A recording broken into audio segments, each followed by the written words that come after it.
Hello, folks. Well, yes, I'm not in the picture.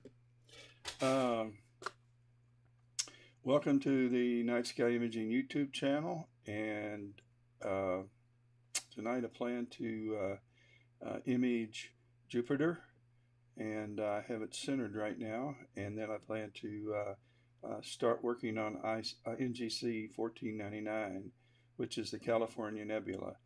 And I'm going to do something a little different for me in that I am going to try to catch the oxygen that's in the California Nebula and really see if I can't draw out those blues um, at the expense probably of sulfur, and primarily just do HA and O3 with a minor contribution from sulfur 2.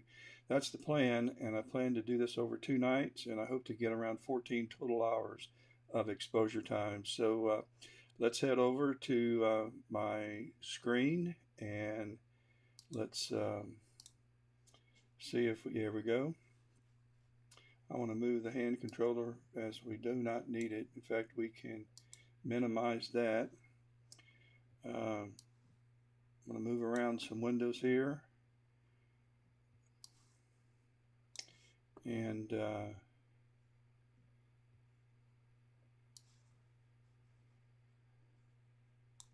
see if I can't work within some limits.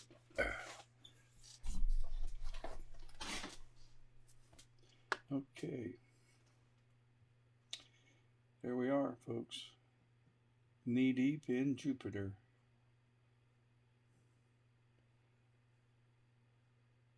I just got home and we had a Zoom call with our astronomy board group. The board met and just got off that call and booted up. They were ready to go,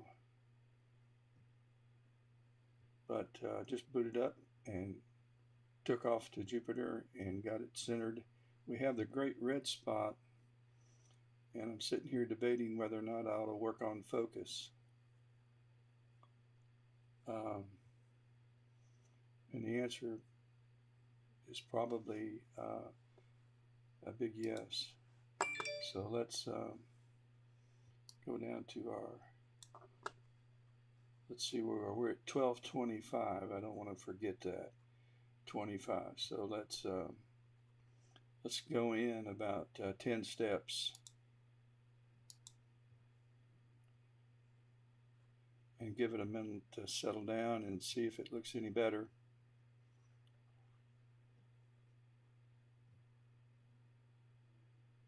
I think it does.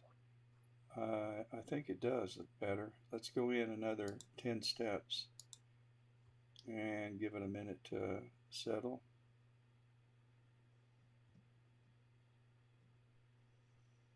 It's going in and out due to seeing right now. It's really hard to tell, but I do think it is better. Let's go in another 10. This is just merely eyeballing it. And I was at 1225. So I've moved 30 steps.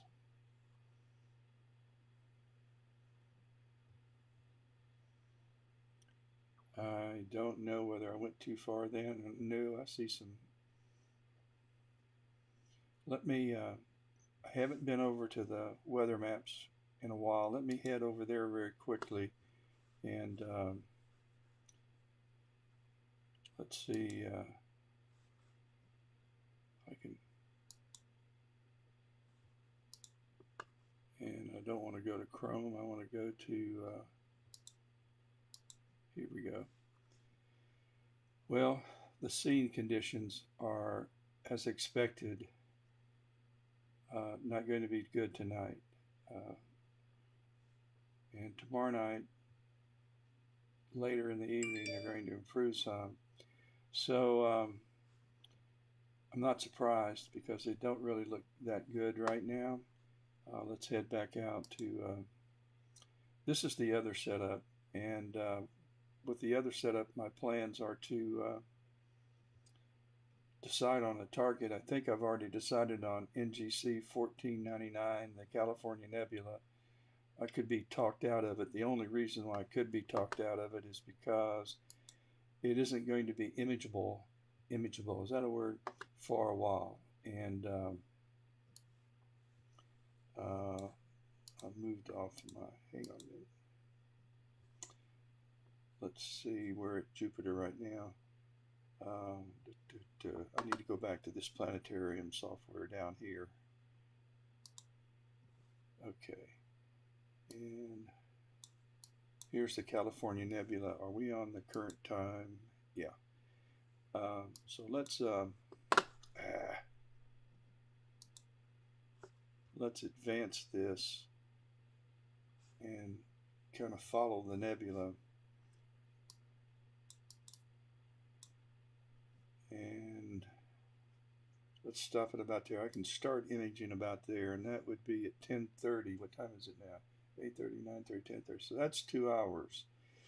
And it's also going to be riding right by the moon for a while. California Nebula will head this direction, and the moon will follow the ecliptic. So they'll soon part. But tell you what we might do.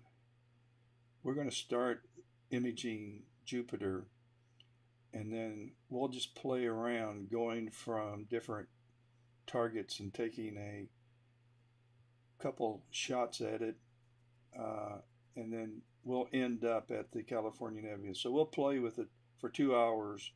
We'll do some star hopping, and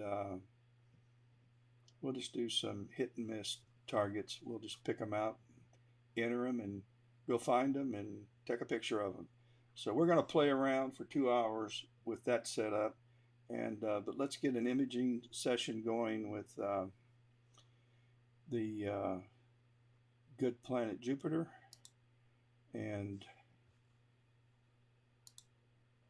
here we go. I tell you, scene doesn't look good, and focus even looks worse now. So let's go back out a little bit. In fact, let's go out another 5. We were 12:25.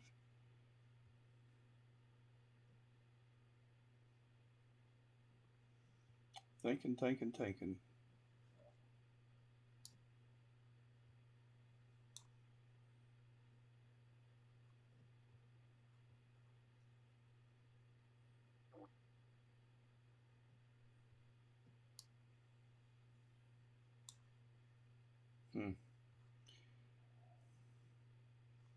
We go back at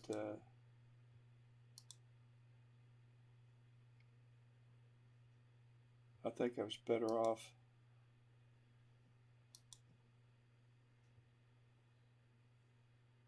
Yeah. I think I'm better off around 12:25, 12:30.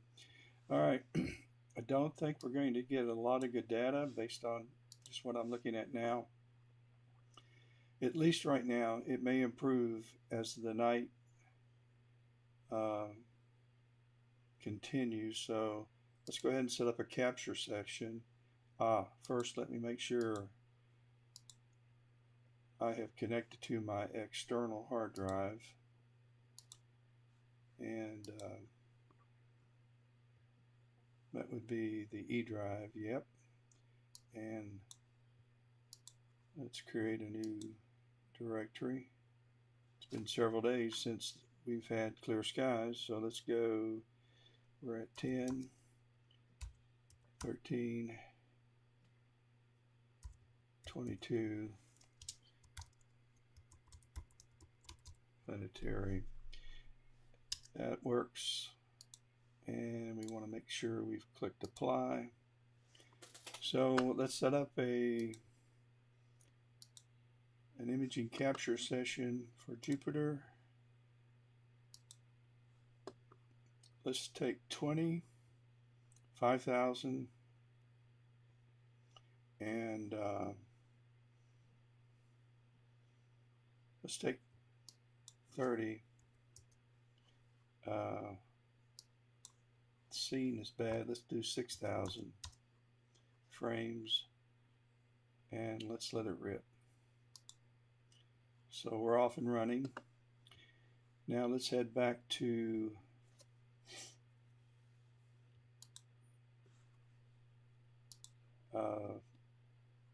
our wide field setup, and let's decide on our first place. Let me do something very quickly here.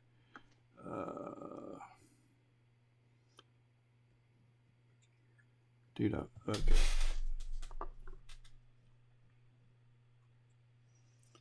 Let me decide on my very first.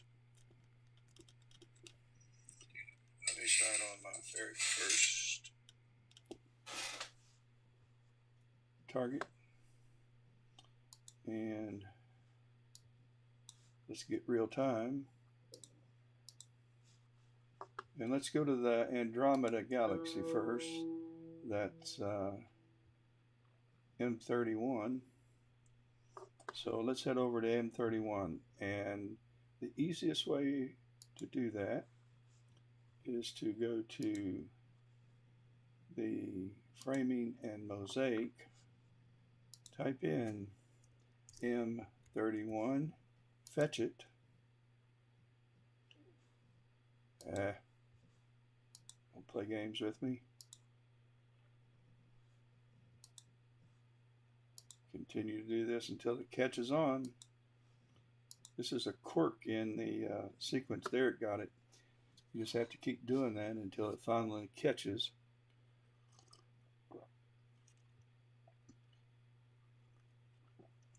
Okay, we have found M31. We're going to say we're going to create a sequence. Can't create a sequence until we have defined the target. Okay, we're going to frame it. And now we're going to create a sequence. And we're going to replace the current target, which is called target. We're not going to rotate. And let's go. That was successful. And so let's find the directory to save this in. Let's create a new folder. This is going to be 10,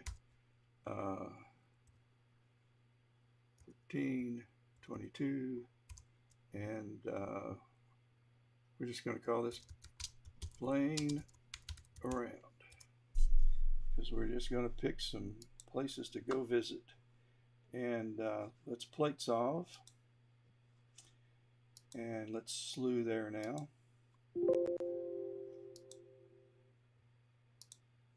And we should be on our way. Let's bring up our outside camera and see if we're slewing as expected. Yep, it's moved and is moving over towards Andromeda. That's the right place. Now let's center it.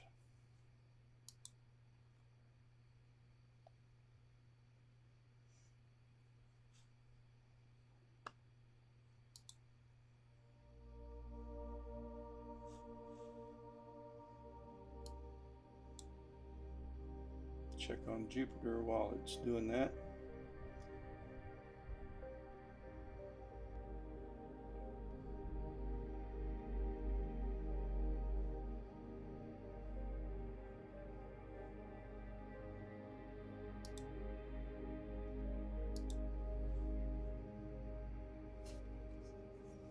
Still plate solving. It's way off. 84 pixels in deck and 3,000 in right ascension. He'll find it.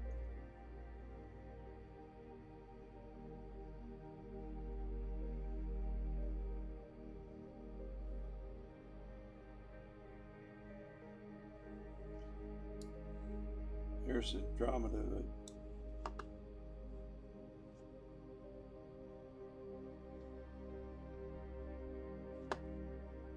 Yeah, we'll do it again. We don't need to slew, we'll just center.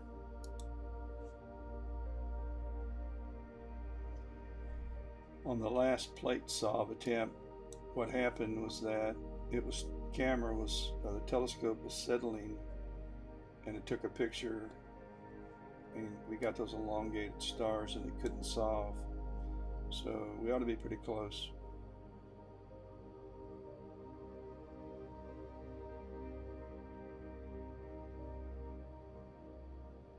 I did get some new music. Okay, we're done. All right, let's. This is what it looks like, and we're going to take a picture of it. So let's just use our Loom channel, and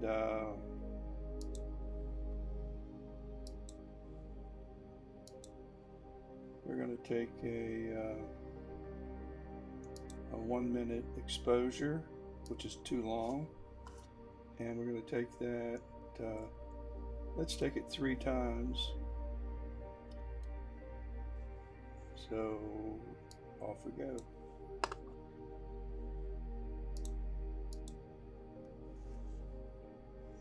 We've got to get our PhD up and running. Back to Jupiter. Now we got to get back to the PhD.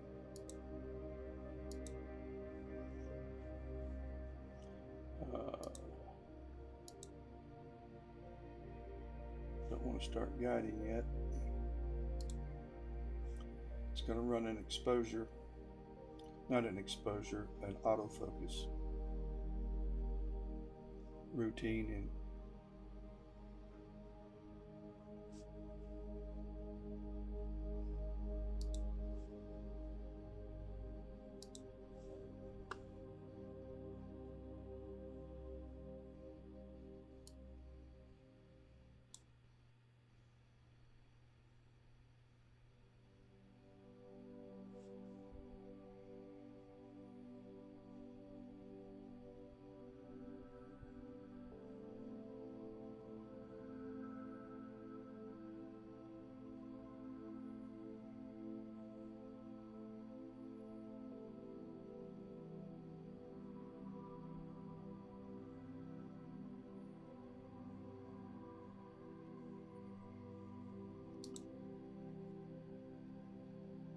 sorry, thought the screen was live.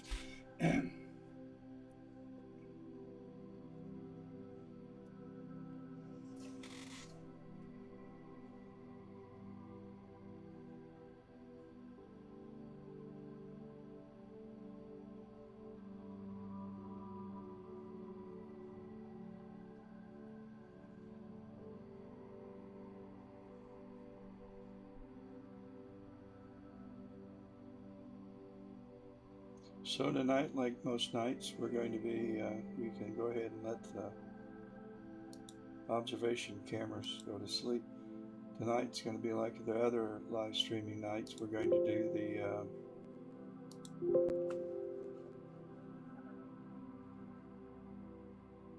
planetary imaging with SharpCat, and working on getting some Jupiter. I had high hopes we might stumble into a real good seeing night, but it doesn't look good so far.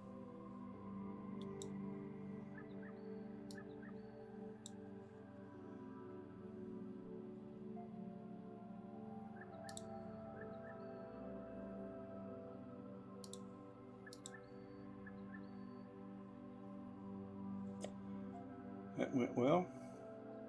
So we're now going to re-slew, since we were not guiding. The software anticipated drift, so it wants to recenter Andromeda. And as soon as it's done that, it's going to take a couple pictures. As a matter of fact, while we're on this, why don't we why don't we go ahead and image this? I'm going to change this very quickly to 30 seconds. It's a long time for luminance. And let's do 60 of those. Let's take red, and let's do 60 seconds. Let's take 60 of those. Let's take green, 60 seconds, 60, and blue, 60 seconds, also 60, and we need some HA. We'll take 240 seconds, 10, and so let's get those, their lights. Let's get the red filter ready to spin, and the green,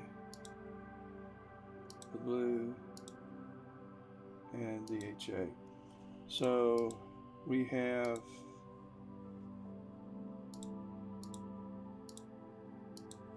So we have 4 hours. What time is it? It is 9, 10, 11, 10, 11. So we have 2 hours. So let's do, all right, so what we're going to do tonight is the luminance, the red, and the green. And tomorrow night we'll do the blue and the HA. And we'll process an Andromeda. Rather than bounce around, we might as well get a good image. So that's the plan. The only really issue I have with doing LRGB right now is that the moon's going to make its appearance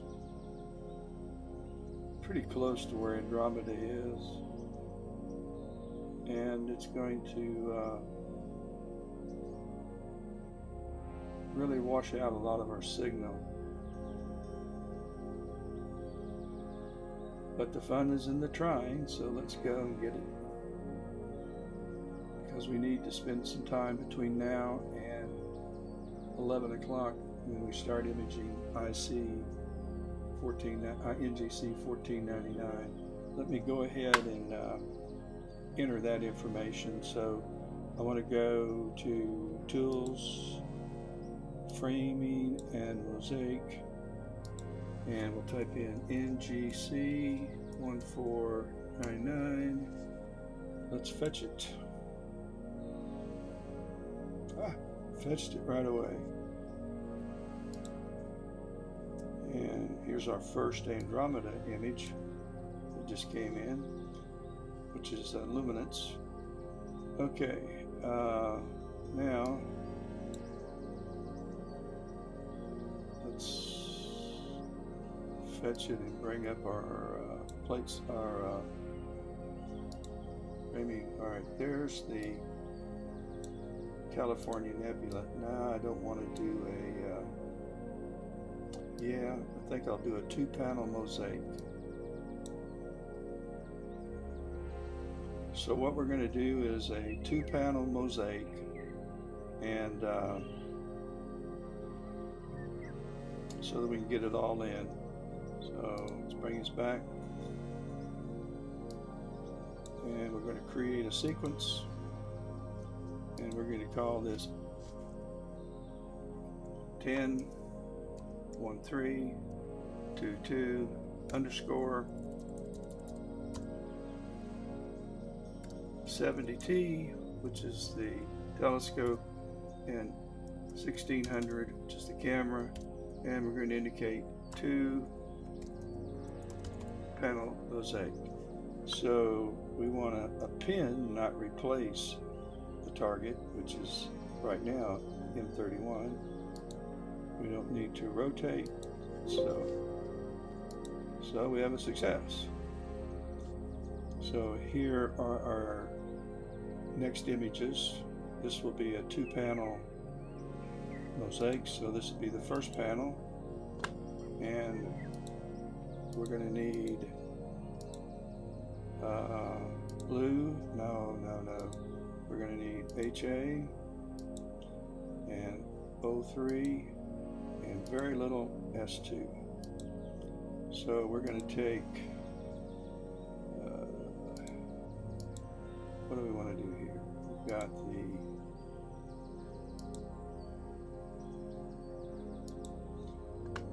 we're going to take 240-second, and we'll take 10. We're going to take 240-second, and we're going to take 40, and we're going to take 240-second, and we'll take 40. This is what we'll be doing tonight. And let's see, it'll be 11 o'clock, 12, 1, 2, 3, 4. We might squeeze in 50 each. No, we won't. Let's see. We'll start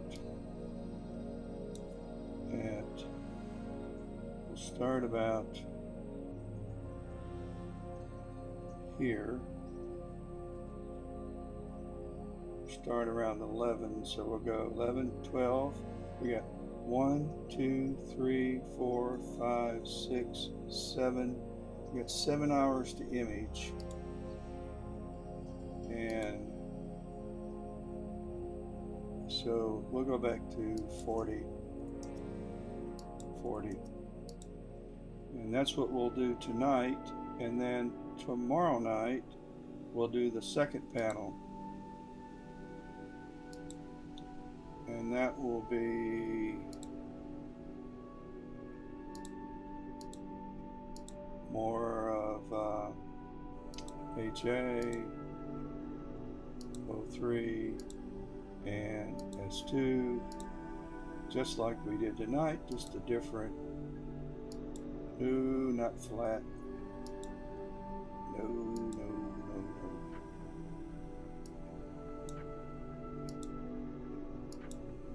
Okay, O3, and S2. So we're going to do 240 seconds, 10, 240, 40, 240, 40, and that will be our tomorrow night goal. And it'll be the same. We'll still take, oh, that even takes 6 hours to do, is it?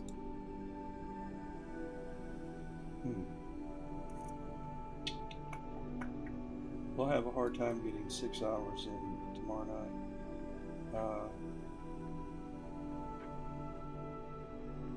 Let's make this 37.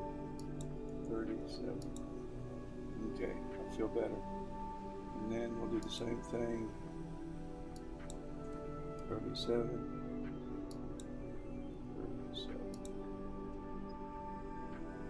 Okay, that's the plan. So tonight we're going to do M31, which we're currently doing. And as soon as we're finished with this, we're going to center and start imaging the California Nebula up till probably 5 o'clock in the morning, doing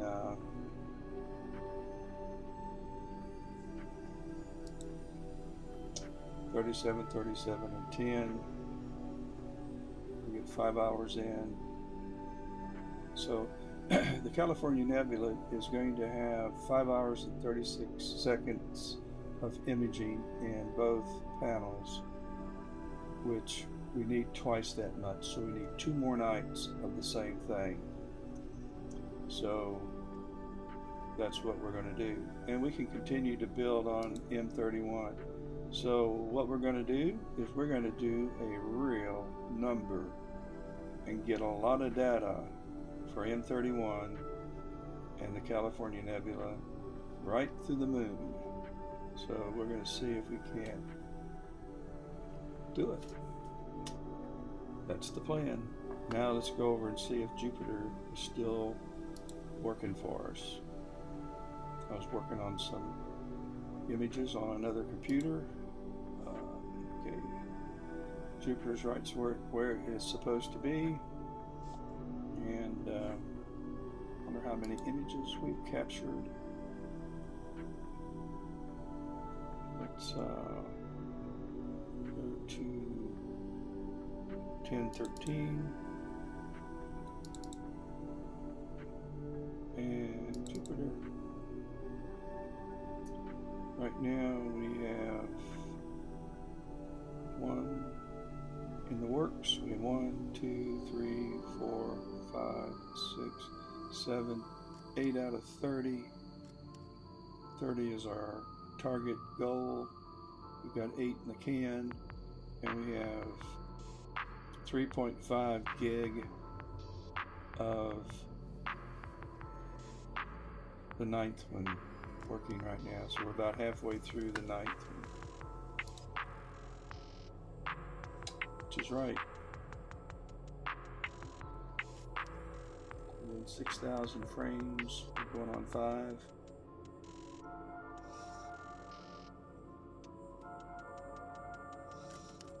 And it looks like we're about to lose the great red spot, which is okay.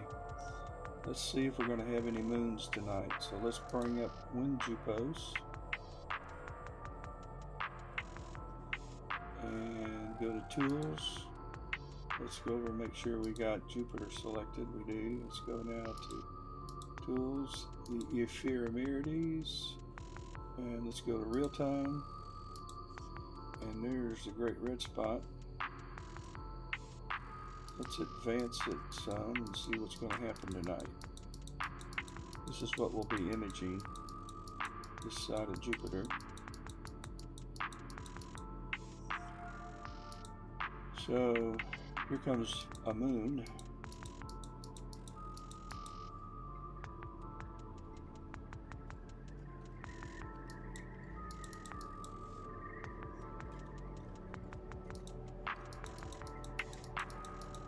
And another moon going around Jupiter.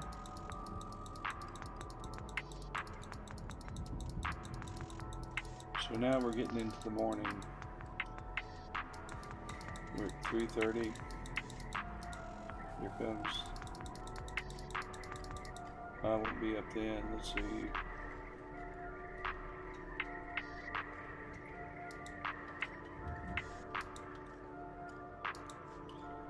Okay.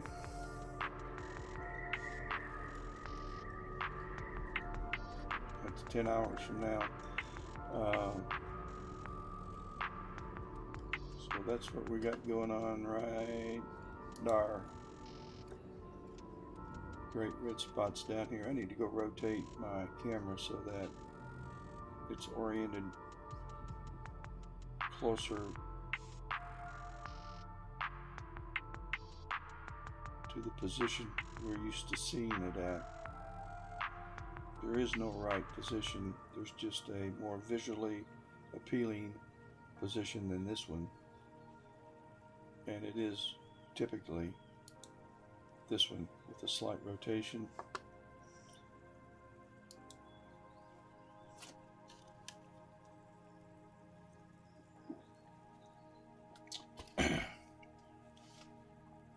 So if you're joining us, we've got Jupiter in our crosshairs, and we've been imaging it for a few minutes. We've got 8 6,000 frame images, or 9, maybe 10 now. We got 20 to go. We have 10 down and 20 to go. And then over on the other camera telescope kit, we have currently, we're taking M31, and we have 18 images that are 30 seconds long, and we're going to take 60 of those, and then we're going to move the filter wheel to red.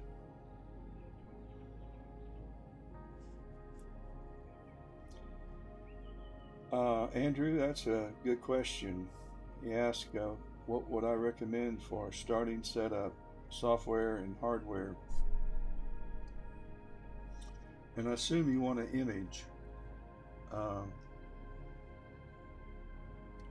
The best bang for your buck for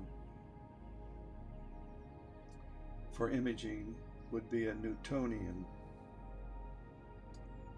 an 8-inch Newtonian,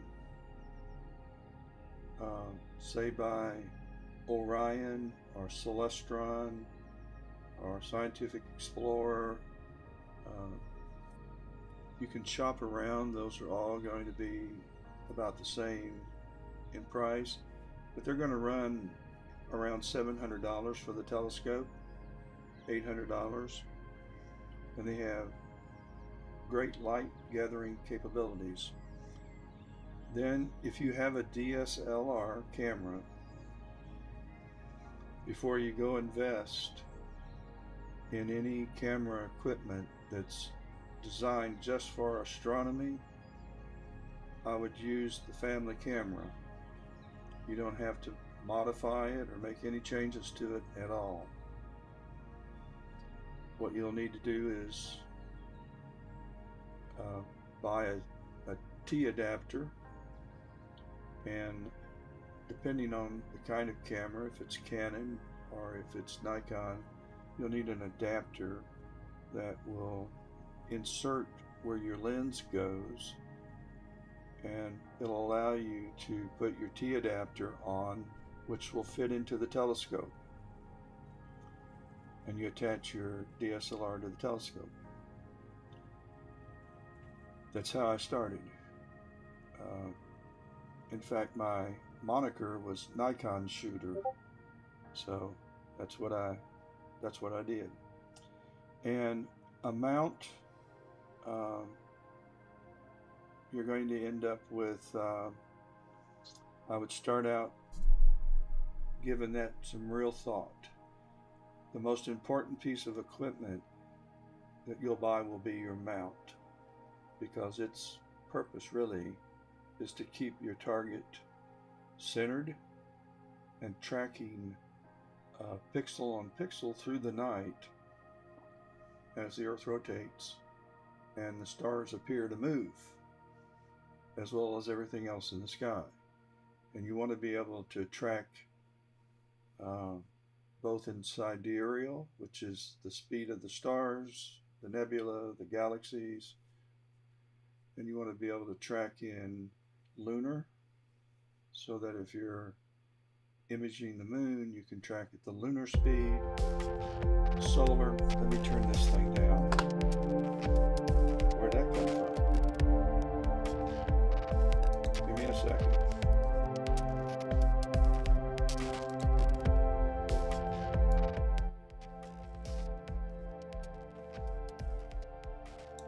I tried to get some better or different music, and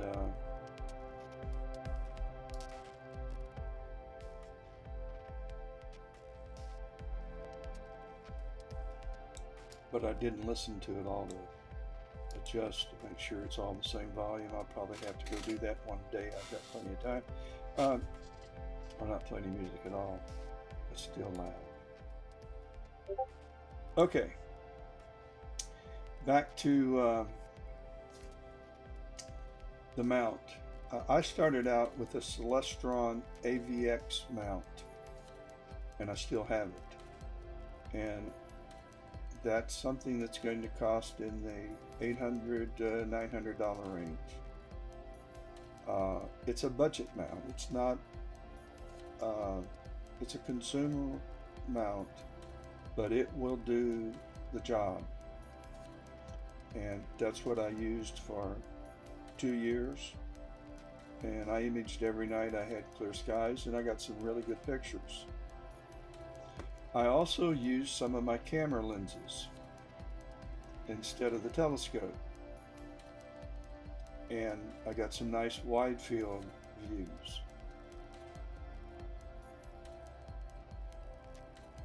So that would be some consideration I would give to the hardware side. On the software side, there's quite a bit of free software that I would avail myself to, and One of those software packages is this one right here called SharpCap. There's a free version and there's a premium version. I would go ahead probably and recommend buying the premium version. I think it's $15 or €15 a year, and so it's not a big ticket item, and you pay for it every year. The creator of SharpCap is continually improving it. But you can do everything with this software: planetary, deep space, imaging. I don't use this. I use Sequence Generator Pro, which is this software right here. It does have a price. I can't remember. It's been a number of years since I bought it, but I think it's in the $250 range. Well, I'm not sure anymore. They went to a subscription service, so I think it's less. But it's, I don't know what I'm paying. I know I wouldn't do without it. It's to me that good. But so is SharpCap. SharpCap has a lot of features that you will find extremely helpful. They have a polar alignment routine, and that's something you have to do before an imaging session, and that's a polar align your mount so that it has zeroed in on the celestial North Pole, and that's a bit tricky. It's more than just pointing your telescope north in the right longitude and elevate it to the right latitude. You have to do that, but it takes finite tweaks to get that right on the celestial North Pole. So the SharpCap routine, although I don't use it, I understand is exceptionally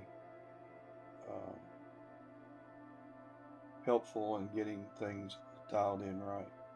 I use a program called PoleMaster, but you buy a camera that fits on your telescope that does pretty close to what SharpCap does. Rather than have to buy a camera, SharpCap uses your camera instead, and your telescope instead. So besides that, there's a lot of other helpful software that's needed. This is called PhD2. It's free. There is no cost for it, and it helps your telescope stay aligned with your target by sending corrections to the mount if it sees that it's veering in one direction or the other, and that's either in declination or in right ascension. And so right now, as the mount tracks, it's taking a picture every 1 second. And that's done with a separate guide camera and a guide telescope. It's taking a picture every second of one star, and it's looking to see if that star moves, and if it does, it's sending a guide correction to put it back on track. This really helps keep your target centered throughout the entire imaging session. As good as the mounts are, sometimes they drift, and so you want to eliminate that drift if possible. Other software that you might want to download that's also free is Cartes du Ciel. It's a planetarium software. I go up into telescope and I connect my telescope to this software, and it shows me where my telescope is pointed, which right now there's this circle on M31, and we're currently centered on M31. I could easily click on Jupiter and tell it to slew, and it would head over to Jupiter and center itself on Jupiter. So it's called a planetarium software program, and it's also free. So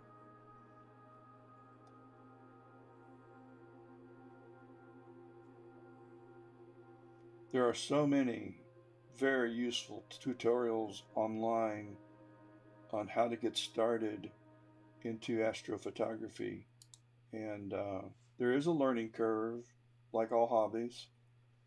Um, from golf to fish, I tell you, it's not as hard as golf. Uh, I'm not successful catching fish or hitting a golf ball straight, so I probably do this as well as anything I've ever tried, but I love imaging deep space. I enjoy planetary imaging just to see if I can improve my image quality from one session to the next, but I kind of tire of it as well, and so I enjoy doing deep space. I also enjoy doing solar because imaging the sun, you never know what you're going to get from one day to the next. Sunspots, solar flares, uh, plasma action, filaments, uh, prominences, uh, coronal mass ejections, all of that could happen right in the middle of your watching it or imaging it. And I've had some exciting things happen. Also, about once a month, a jet flies through my video, but even that's fun to see from time to time. Let's head over to Jupiter and see, not Windsor Post, but Jupiter, and see where we are.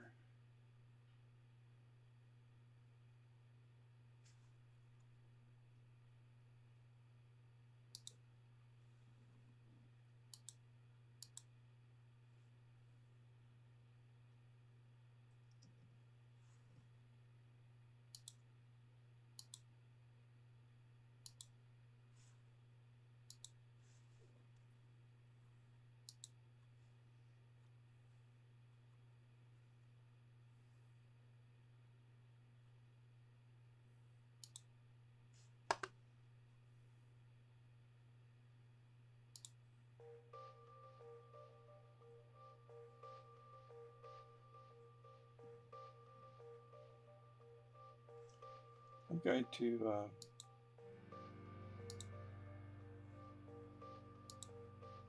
get a little closer to it.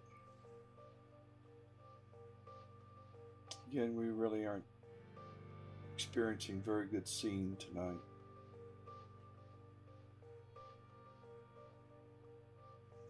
The other night, when you were, if you were online the other night, I did image Jupiter and Saturn, and I'll show you those pictures now. Let's see, where'd I put them? I put them on, put them on Astrobin. So let's go.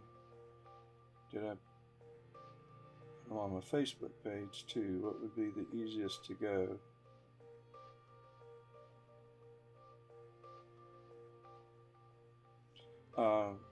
One other thing before I go there, Andrew, I'm glad to help. Message me at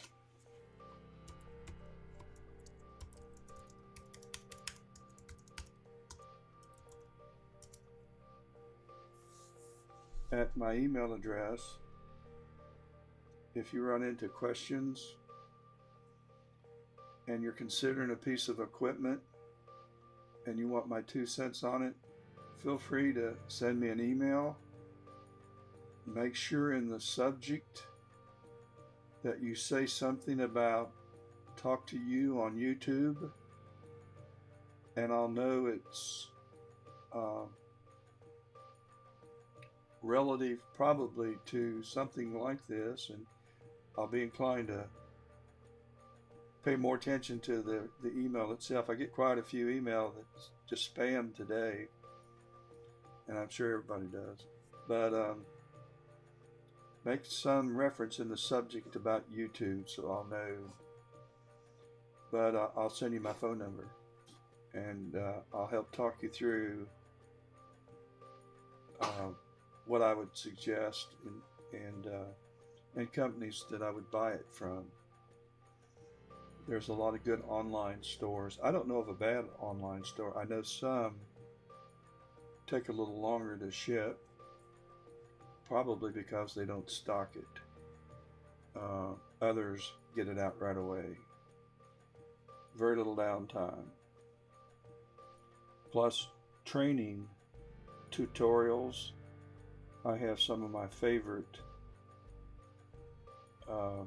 contributors to astronomy in mind: Ron Beecher, Adam Block, Warren Keller, Harold Page,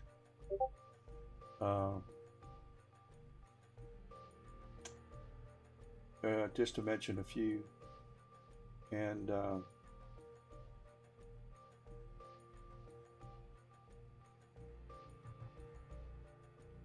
they have some in-depth content on how software works, on how to use software. There's really two very important and strategic challenges in this hobby. First is acquisition, getting the data. We're getting the data tonight on Jupiter. And the second is doing something with the data so that you got a decent picture, because if you look at this, it's hard to even imagine that a picture could come out of this. But I'll show you what we got the other night. So let me head over to one of my files, and let's go to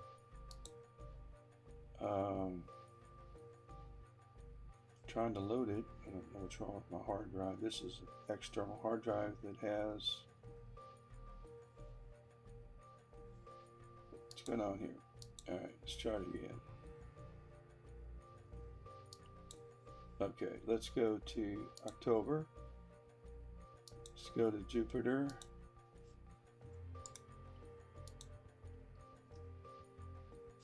Okay, this is what we took.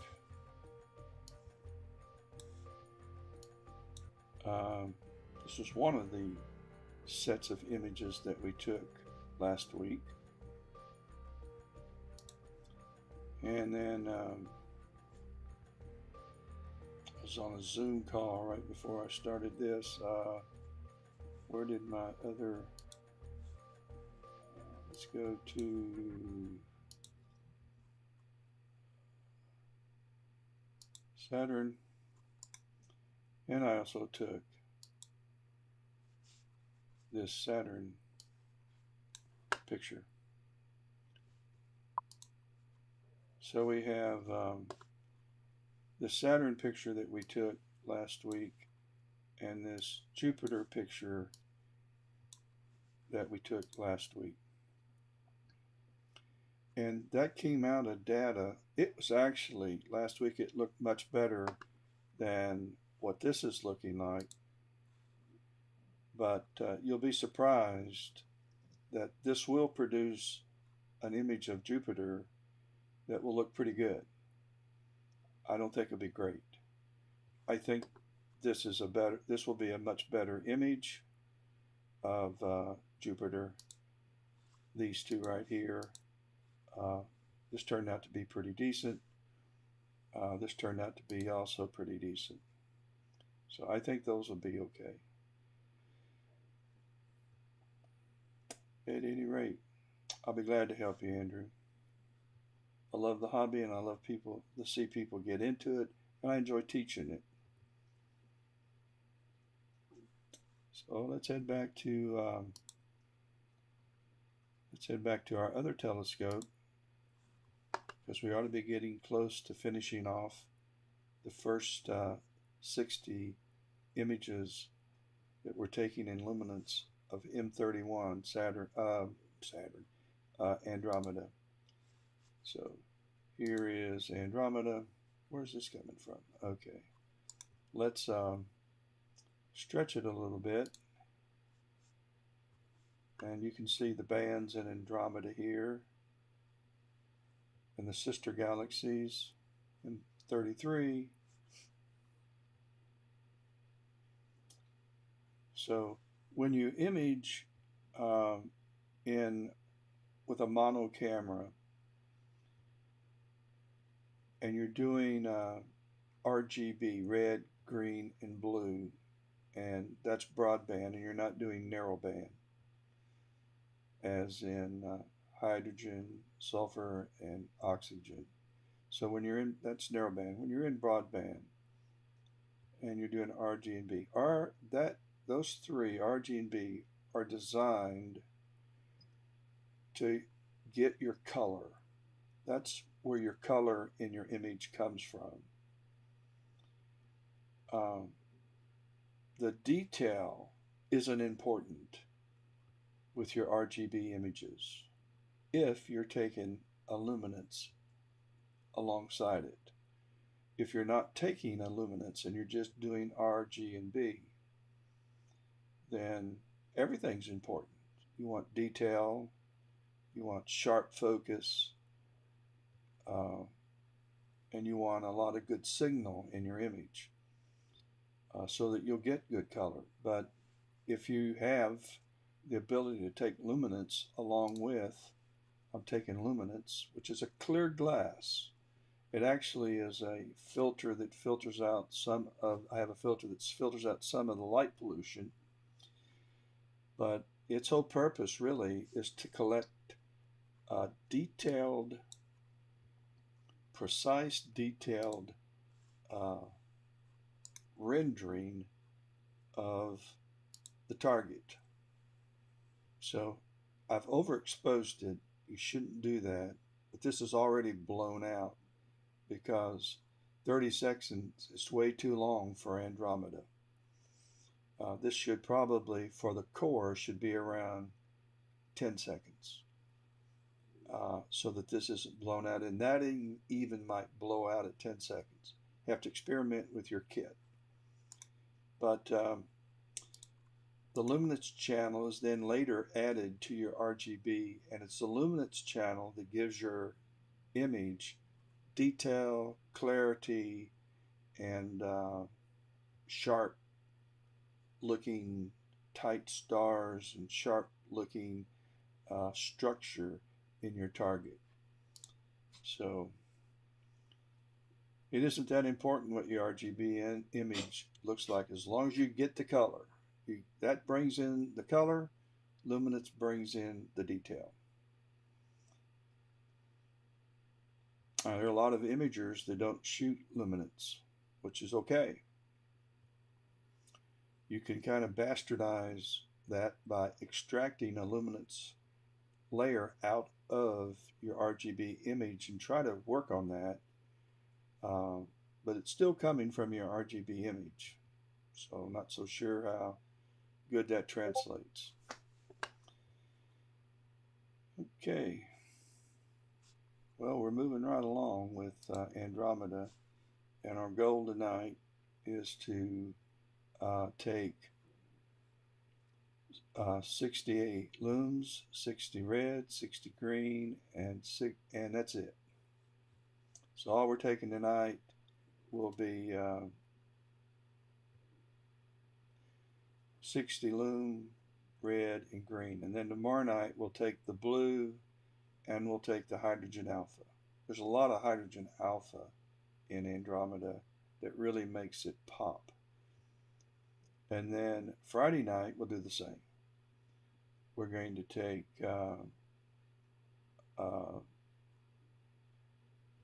well, tomorrow night we'll do blue and hydrogen alpha, and then on our near clear sky night, and I think that will be Saturday night, we'll come back and add more RGB, LRGB, and then our next clear sky night we'll add more B and HA.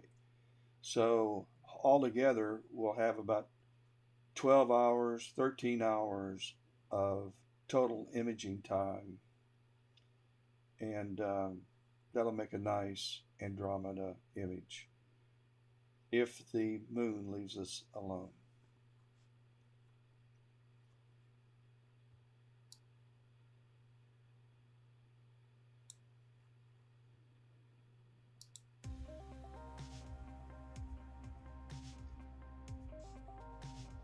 Let's head over to Jupiter and just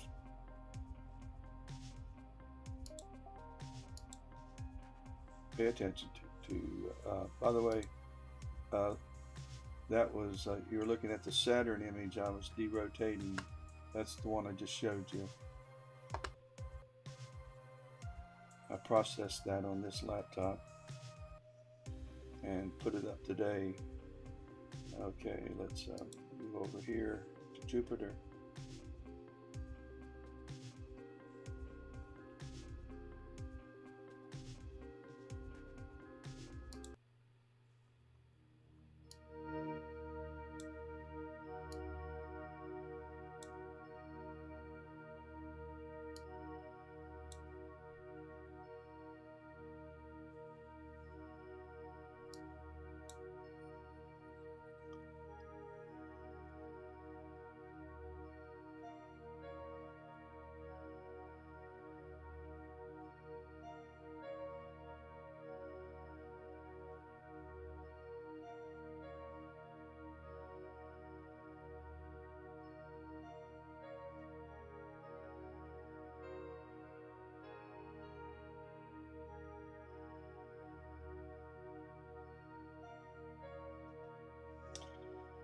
There's other software that you can download also that's free that you'll use for processing.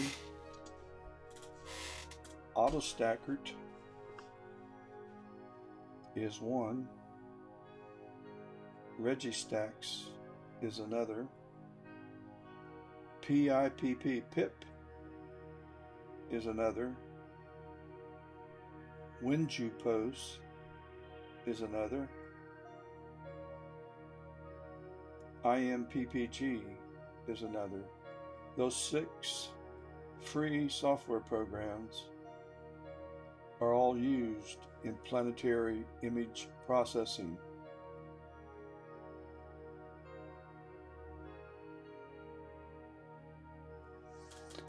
Well, we have 22 in the can, 8's left to go.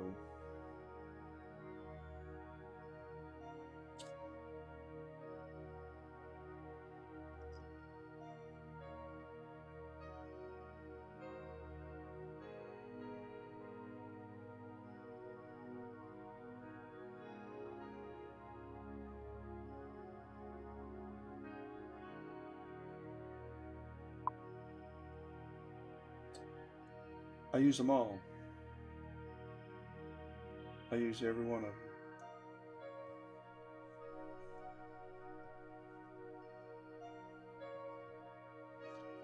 I start out using a program called Castrator, and that software kind of crops the video so that I eliminate a lot of dead area of sky that I don't need, and I reduce the file size considerably so that just Jupiter or Saturn is in my image.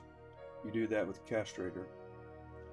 Then, since it's a video, there are 6,000 independent frames that need to be put into one image, a TIFF file. Software called AutoStackert does that. That too is free. It reads through all of the frames and it recommends essentially how many you should discard and how many you should keep by giving you a quality graph, and then you can decide whether you're going to keep 5, 10, 15, 20% of those frames or more. Then it makes an image with those frames that you choose to select. that passed the quality test. And that image is a TIFF file, and you'll take that TIFF file into a program called Registax, and it's there that you colorize it, auto balance the color, and you add wavelets, which sharpens and actually brings the image to life.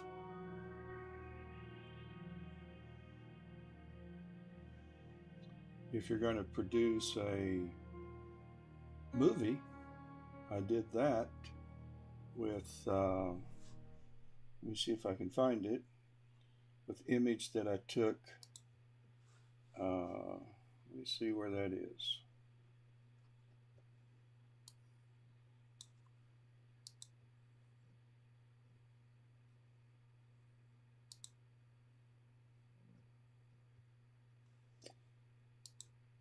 That was the moon shot.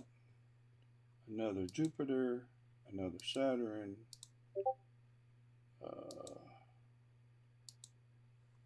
And where did I do the movie file that I did?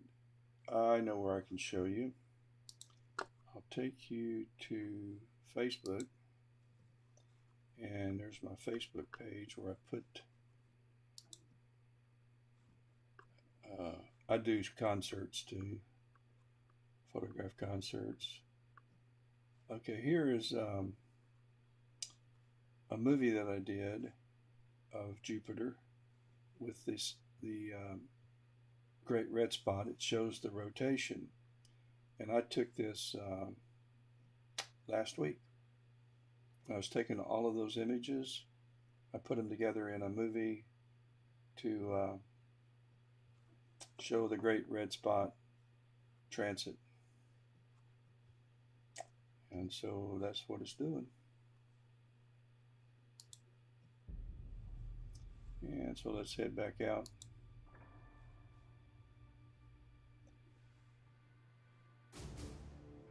You really never know what you're going to do with the images you're taking until after you have I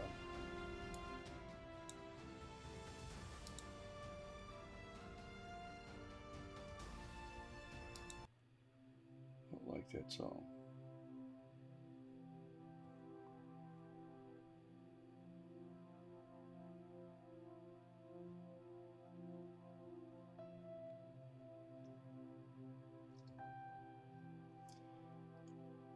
IMPPG is used to align images.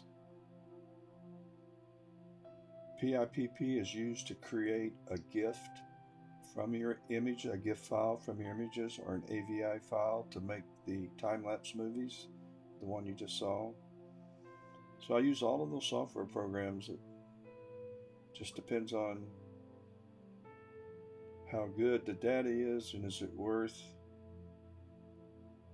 creating one. You just take enough of them so that you got it, should you choose to do something with it, provided it turns out to be good data. And that's based on scene conditions. It's all tied to scene conditions. The better the scene conditions, the better your chances of producing a good image. Now, I really do not have good planetary gear.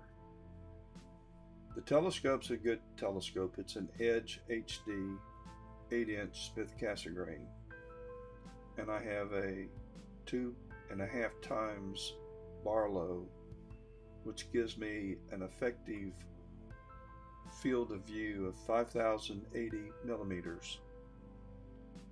That's reaching out there pretty deep, but it's at great expense of speed. My F ratio is around F25, so I don't get many frames per second when I'm taking an AVI file. It takes me a longer time to gather the data than people with faster kits. Most of your planetary imagers don't use an 8-inch Smith Cassegrain. They use at least a 9.5, 11, a 14-inch, a 16-inch mirror. I have an 8-inch mirror, and a 16 or 14-inch mirror gathers so much more light, so much faster. And so they're able to really pull into detail. And they'll add a 2x Teleview PowerMate, which is like a Barlow, which is what I'm using, to increase their focal length. And so they can get some Jim Dandy views of Mars,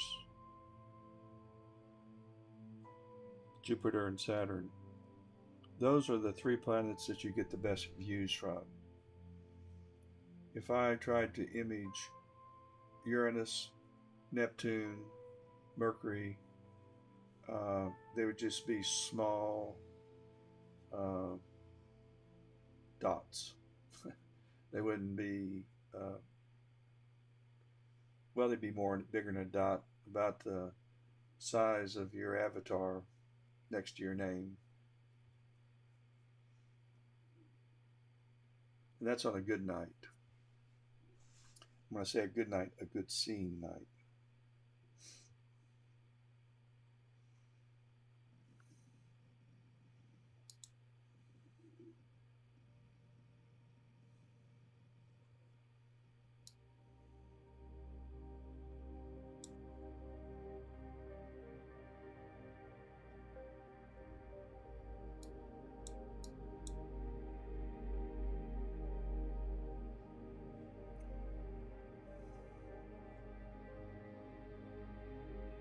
So we'll just let Jupiter do its thing. Let's head over to our other telescope. It should be pretty close to, it's finished up. It's already selected the red channel, and we're downloading our first red image. So we'll go over and look at it. Doesn't look too much different than our luminance image, but this is the red color component. So we'll take the red color component and the blue color component and the hydrogen alpha color component and the green. We'll combine those into an image and process that. Then we'll take the luminance, we'll process that separately for its detail and clarity. And then when we have them both exactly the way we want them, I'll combine the luminance with the color to produce a final image.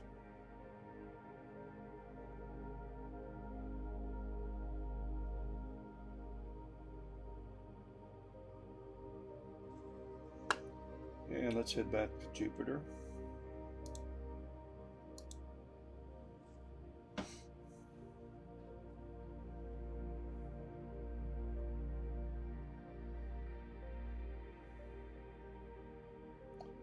Tell you what I'm going to do. I'm going to take these images. Well, I'm going to take this. And wait a minute. Let's do that again. And let's move that here. And let's move this one here. Okay. Did I do that right? Okay. Let's now minimize that. No, I don't think I did that right. All right, let's go back.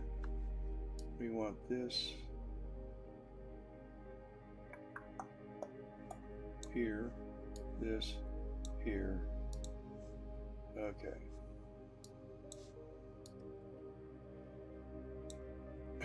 All right, these are the last week when we were live. These are the two of the images that I took. This one is the turned out to be the better of the Jupiters, and I think I took 45 or 46 5,000 frame AVI files, and I think this represents 9 of those files derotated into this image. And this is 9 also. This Saturn is 9. Saturn got blown out right here. I don't know quite why that happened, but I could go back and reprocess that and tone that down, which I need to do. But I'm really just in a hurry to kind of get something done. So that's what it looks like. So this is what came out of last week. And hopefully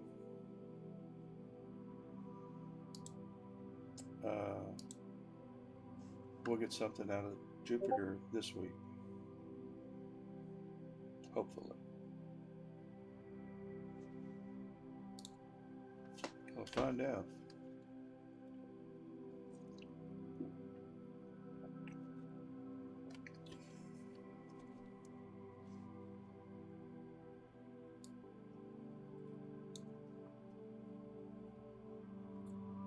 The scene has gotten a little bit better. I'm going to lower the exposure a little bit after this capture finishes. It's a little bit overexposed in blue. And I'm looking right here at the histogram. I like it to be right. I don't like it going beyond the center line.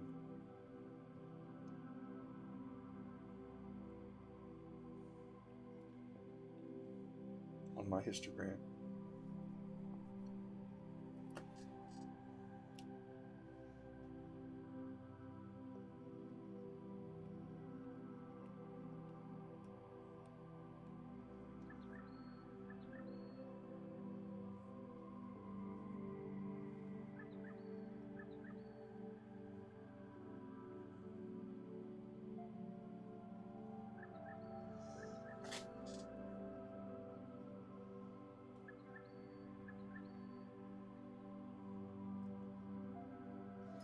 Let's go check out how our guiding is doing. Let's see.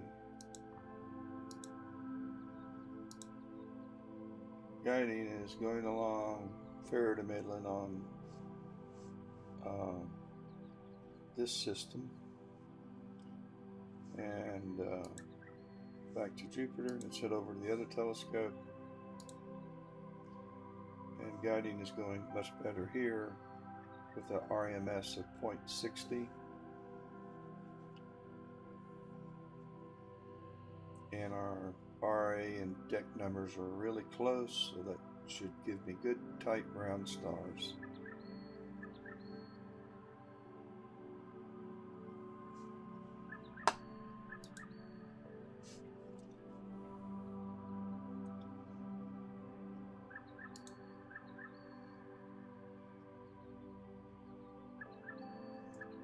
So we have 2 hours left, which will take us to about 11 o'clock.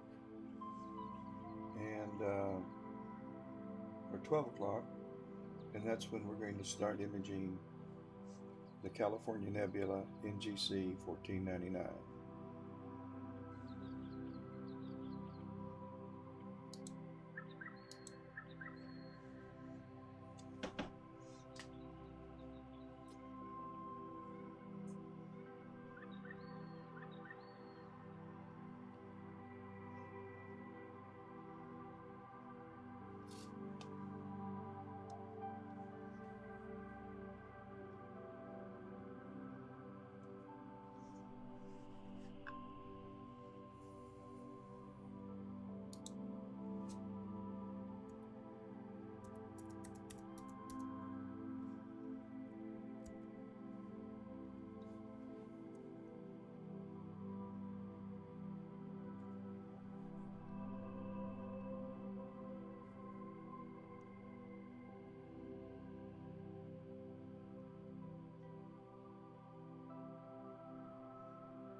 We're about to finish this capture of 6,000 frames. See how many we have left. 1 left. Then I'll change exposure.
Okay.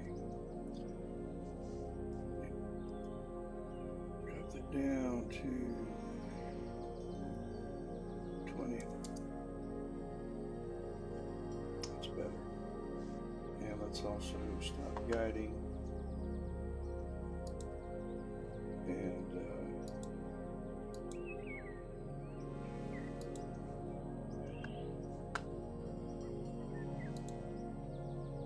recenter.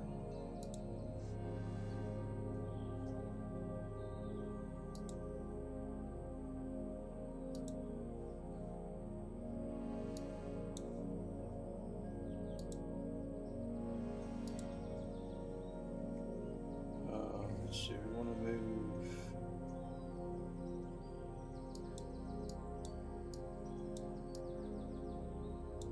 up.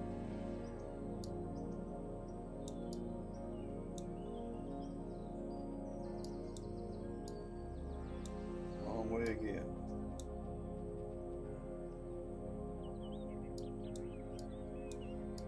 I can't figure it out.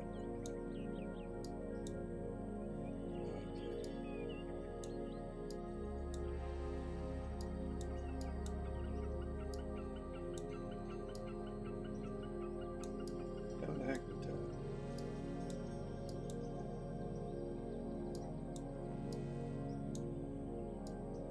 Almost there. Good. Start guiding.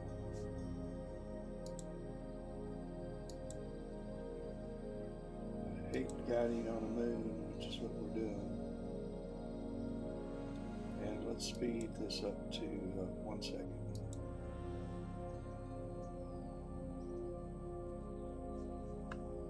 Okay.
Let's start another capture session.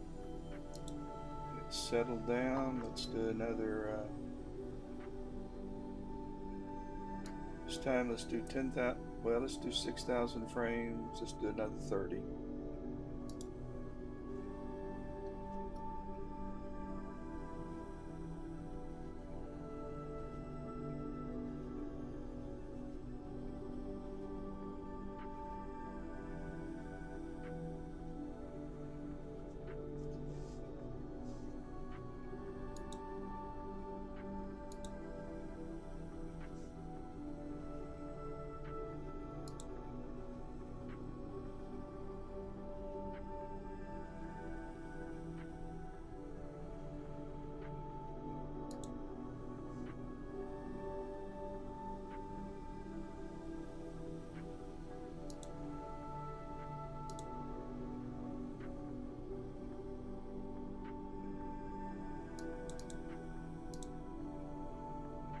be back in a second.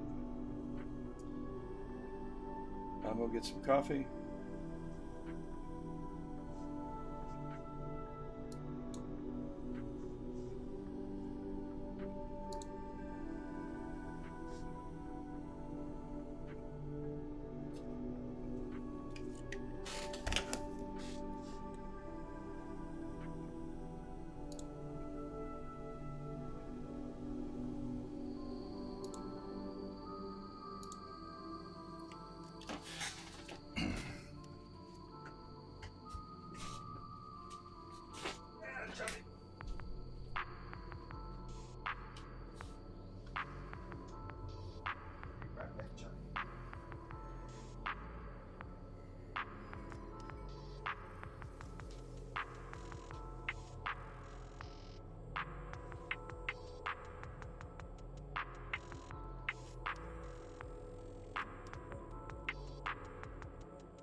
Okay.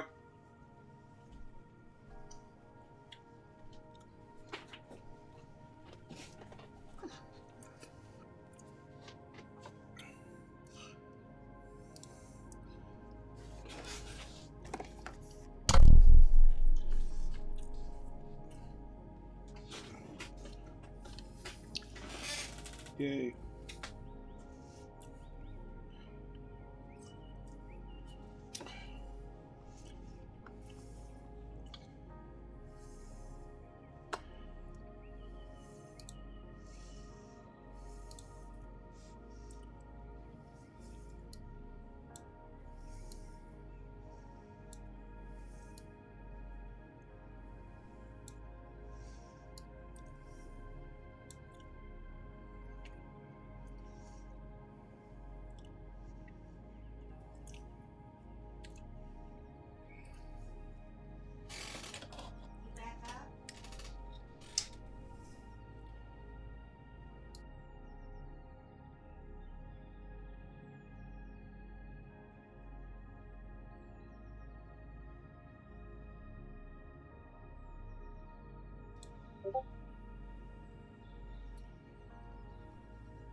You're looking at a live view of Jupiter.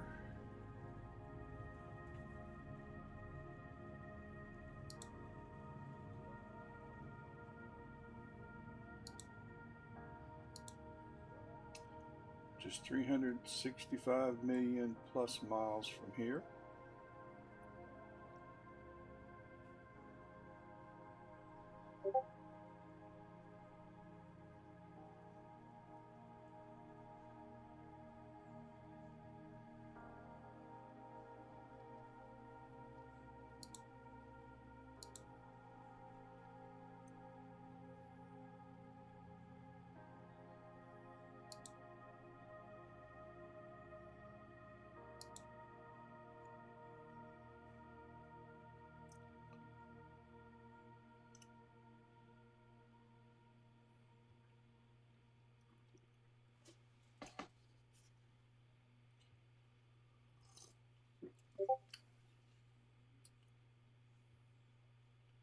The great red spot's about 10,000 miles across.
Seeing conditions have improved. That happens as you go deeper into night.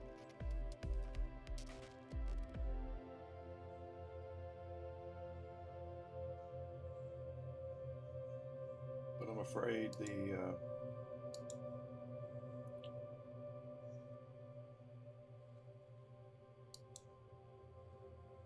signal, wow, it's at 6,886, the mean ADU.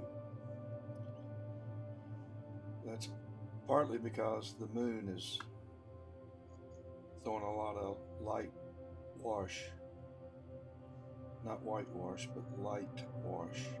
It's saturating the sky with moonlight, and it's not getting filtered out. That creates this mean that's ridiculously high.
I may fall asleep.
Mars is currently rising. By that I mean it's rising above the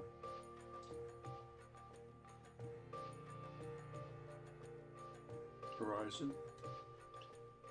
It'll be an hour or so before I can image it.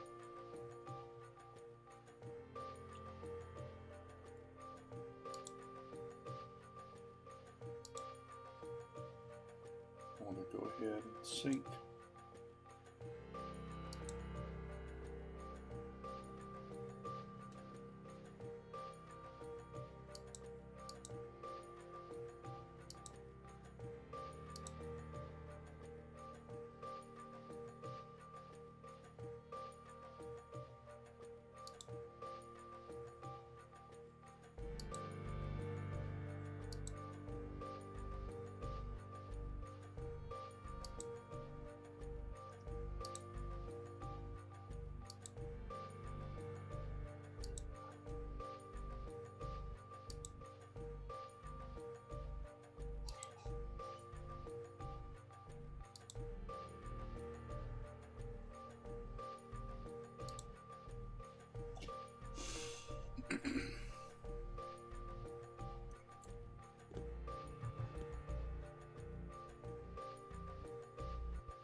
When we finish this imaging session, we'll go see where Mars is right now. In fact, we can go do that by going here. Let's go to right now. The moon is rising, as is Mars, which is right here. And let's see how long it takes it to get to an imageable position. Bingo. That'll be 12:20. So around 12 o'clock, if I am still awake, I'll go over and start imaging Mars. So let's head back to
Better go check our other kit.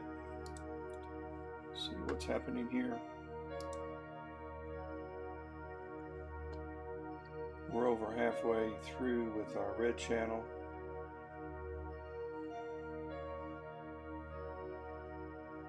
We have an hour, roughly, and a half. So 11:30, we're going to head over and start imaging the California Nebula when we finish getting our red filtered images.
We have 14 remaining out of this last batch of 30.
These are the two telescopes that are working right now.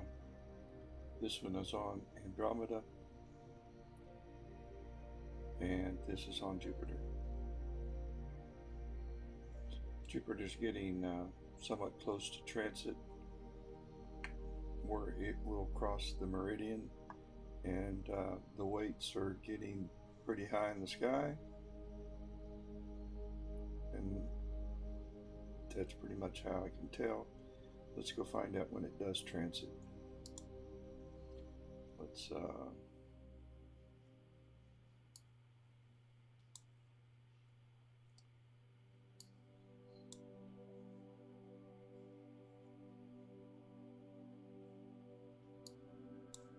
go now. So here's Jupiter.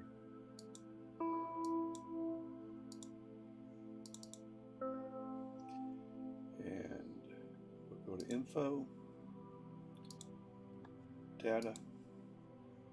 Transit's at 12:09, so another hour and a half. By that time, Mars will be in an imageable position, and as will the California Nebula. Let's go to now.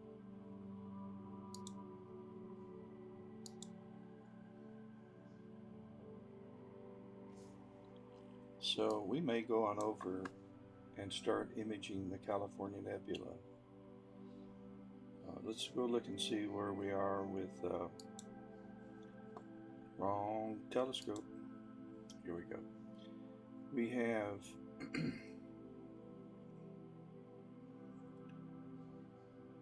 we've taken, I think I'm going to stop this now. I'm going to we have 35 seconds left in this image. I think I'm going to go ahead and pause this, and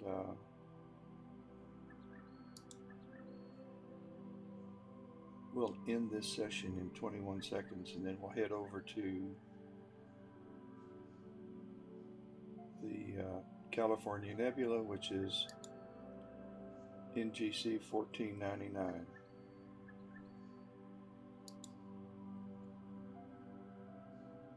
And the reason why I'm doing this is the moon's killing me. I really even hate losing this imaging time on Andromeda because of the high mean levels here. A 6384 ADU on a mean is pretty steep. So we've paused, and so what I'm going to do is I'm going to discontinue. I'm going to go to slew to this target.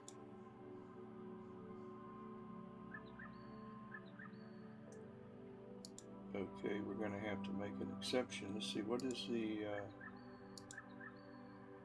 horizon for? Oh, it's still pretty low in the sky. Puts it out to 225 degrees. Let's go ahead and let's take a few more of these, then we'll head over. So we're going to just resume this. I waited too late. Start cooling.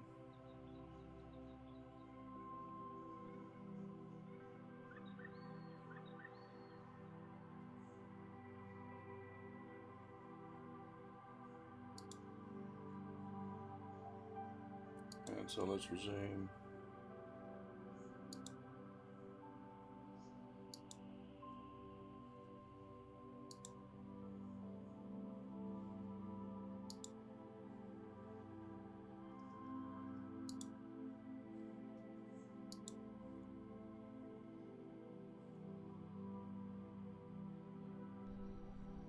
Okay, all is good.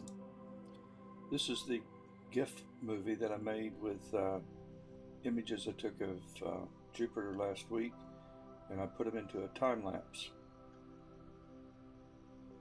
showing the great red spot as it transits the face of Jupiter on its rotation.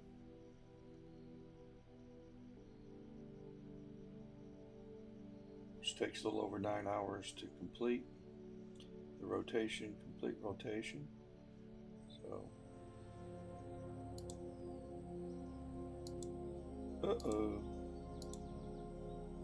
I have parked the telescope. So,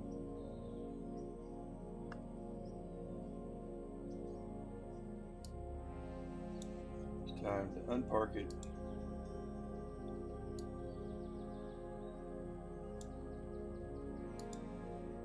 We're going to go on over and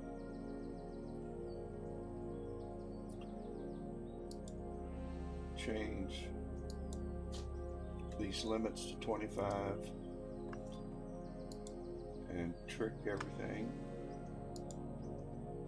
Now we're going to slew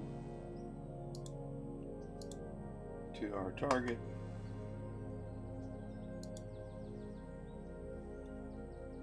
As soon as we're connected, you can see the telescope slewing there. It's going to the California Nebula. It's going to be really low in the sky, as you'll see. There it is, shooting right over Spartanburg, which is better than the moon.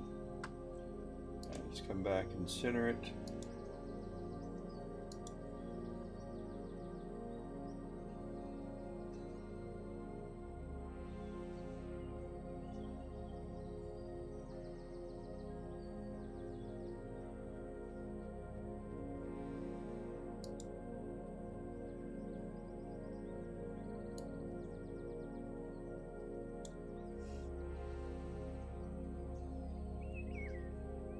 Also need to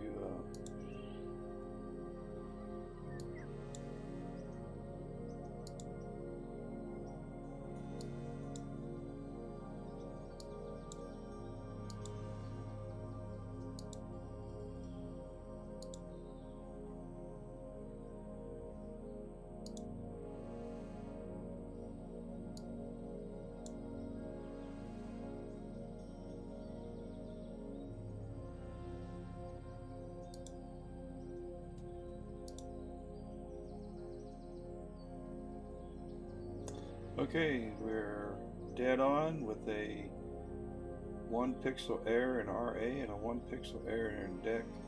Doesn't get any better than that, but I see a problem. We are too low in the sky. We have some light coming from one of the houses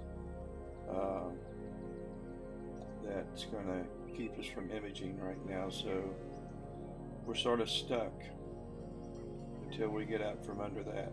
But the camera is cooling, that's okay. So we're going to wait this out. I'm going to go ahead and start guiding.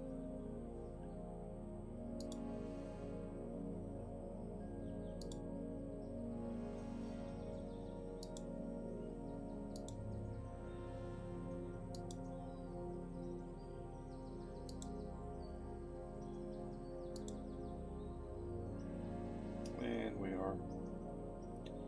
To kind of keep us in the zone while we go back over here and wait for the California Nebula to climb higher.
have 7 remaining in this session.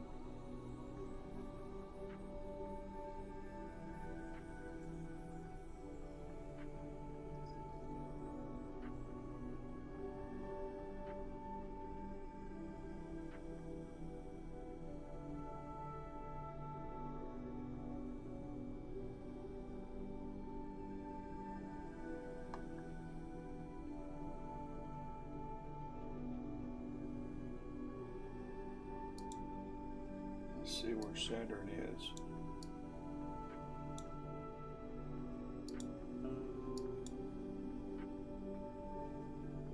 Saturn's already crossed the meridian. And let's see, what is its altitude?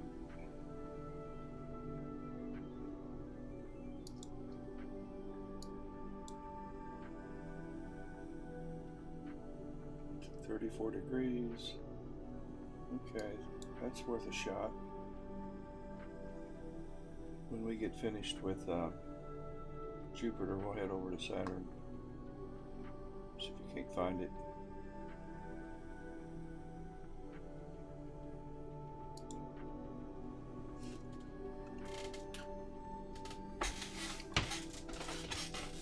Last week when we imaged, I took a couple Jupiter images. I took about 60 Jupiter images and about half that many Saturn. And this is what they, let's see if I can find it. October, planetary. Let's open that up. And it's clocking. Let's close out this link here. So here's Saturn. And here's Jupiter from last week.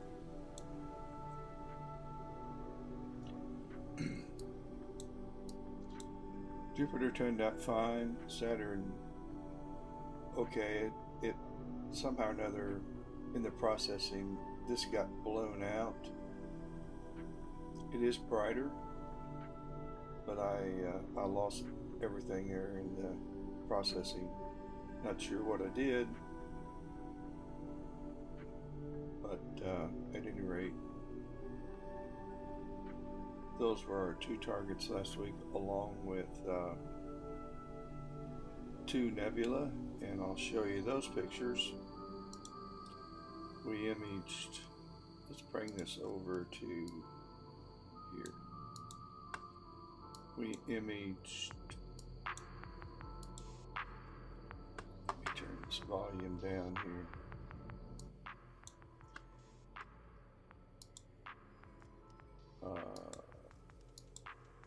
IC 1848, and that's what this turned out to be. That's a pretty nebula.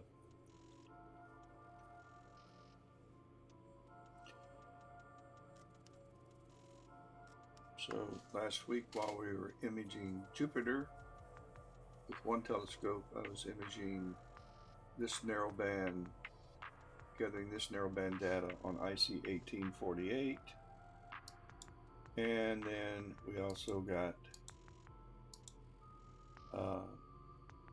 this was NGC 22, what was it, let's see, forgot what it was, NGC 7822, it got misnamed. And that was NGC 7822. So we imaged both this and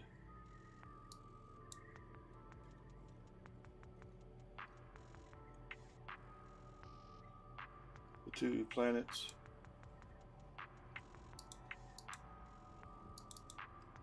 And that.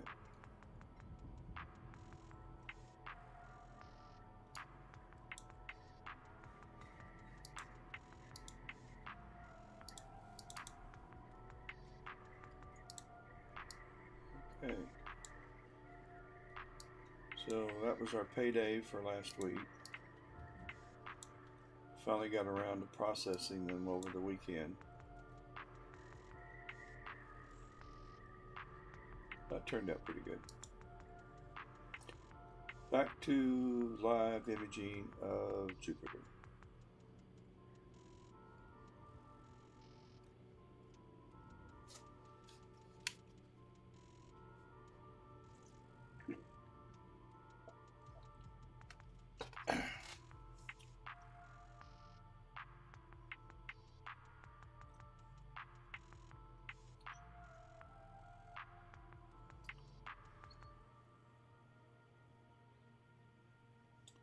We're running into some issues here.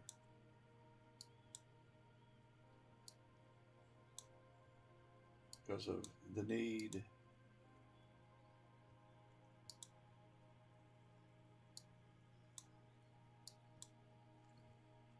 We must have had a crash in PhD. We did, so let's stop that. Let's go back outside. Bring up Jupiter. Let's reset our crosshairs.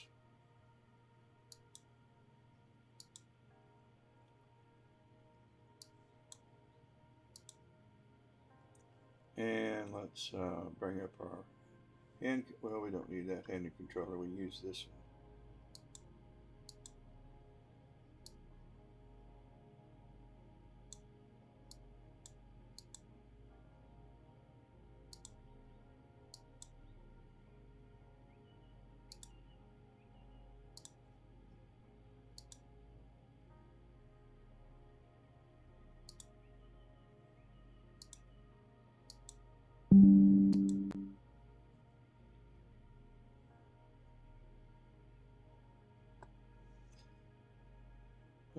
Okay, let's check this. We're going to have to stop this capture and let's go to File,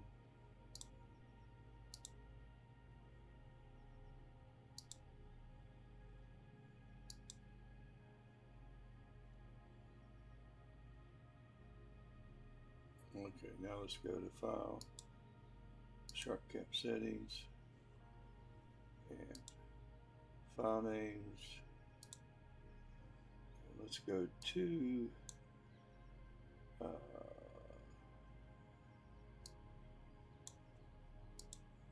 this external hard drive and let's see how much we still have. I wonder what they're talking about.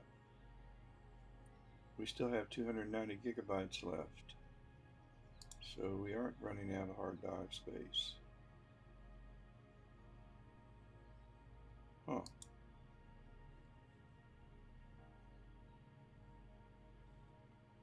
Well, let's go back here.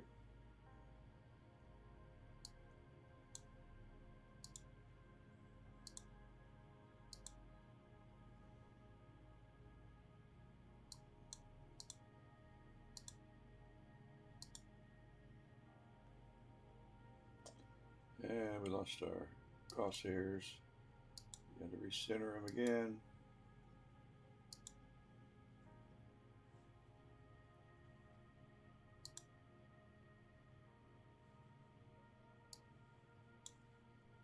Let's stop guiding altogether.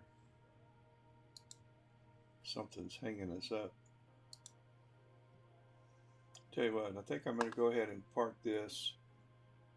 I may kick it back up again later and move over to Saturn, but I think I'm going to shut it down, the live portion, and sign off right now, and I'm going to take a break while the imaging continues to go on on the stellar view wide field.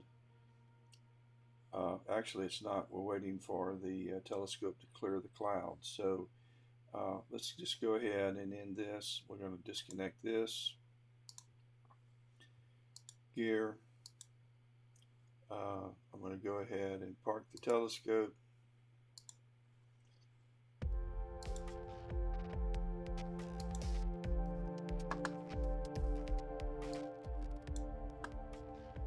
And we're doing that now.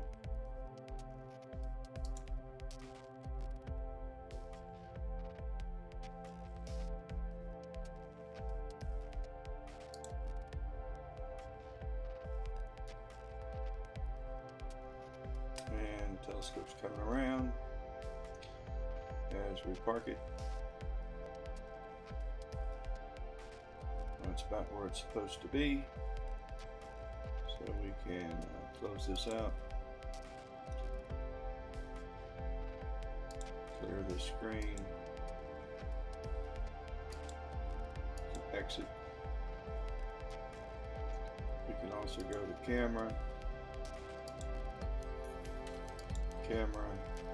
and we can close the camera, turn it off.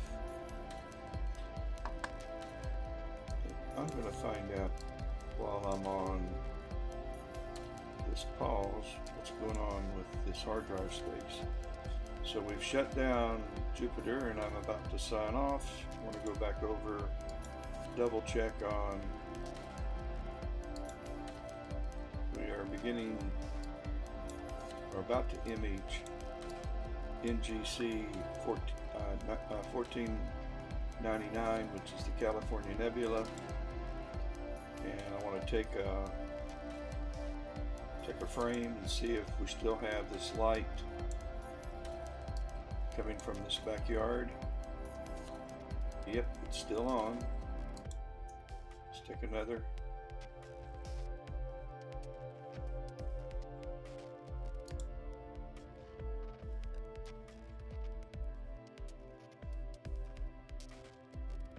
Yep. So we're going to have to wait till the telescope climbs away from this house light, and that may be another 30 minutes. So I'm going to sign off and go take a break, and I'm waiting now for both Mars to climb. I'm going to come back probably in 45 minutes and start back up. By then Mars should be, where's it going to be in 45 minutes? Let's see. Right now it's 11 o'clock. So 12, nah.